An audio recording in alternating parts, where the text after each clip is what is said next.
Bulletproof Tales. Some men live quietly. John Brown lived like a storm.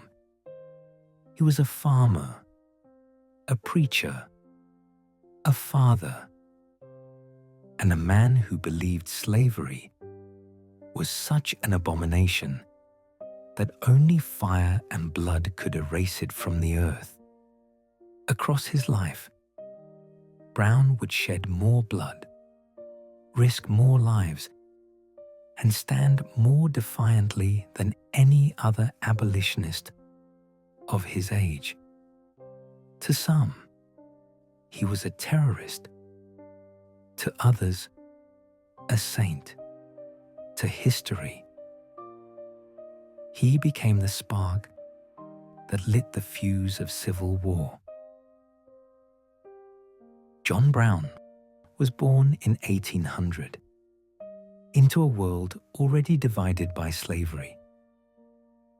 From childhood, he swore himself to its destruction.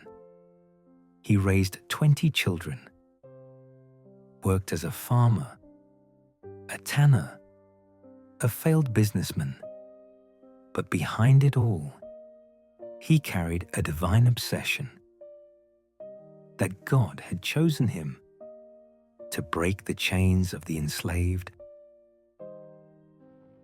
When Kansas Territory opened to settlers, the question of slavery turned the land into a battlefield. They called it Bleeding Kansas. And John Brown dove headfirst into the chaos. In 1856, after pro-slavery men burned the town of Lawrence, Brown and his followers struck back.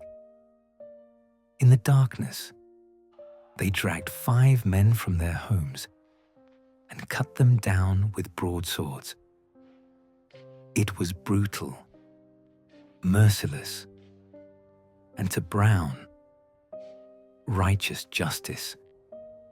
From that night, America knew his name and feared it. Brown wasn't just a fighter.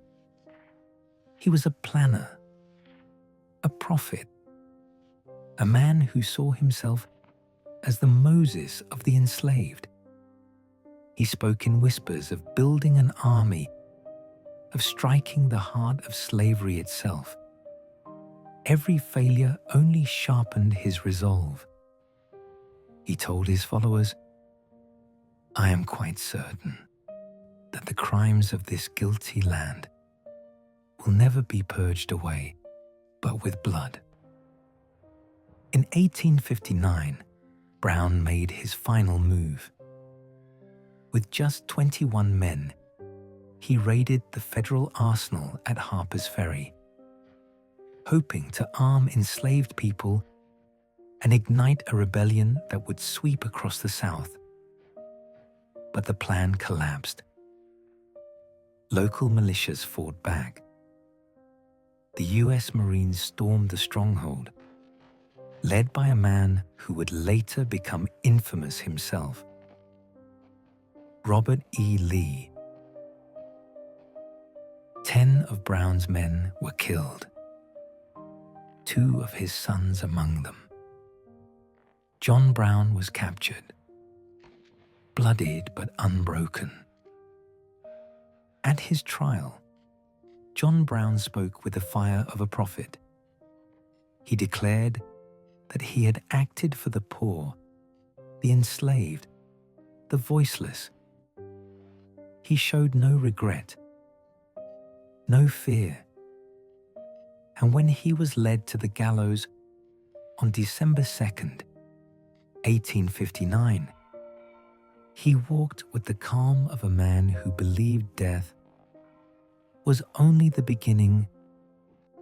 Within 2 years, the nation erupted into civil war. Union soldiers would march into battle singing John Brown's body, his name a rallying cry. The man who failed in life succeeded in death. John Brown was more than a man. He was a storm, one that tore through America's conscience and left a nation forever changed.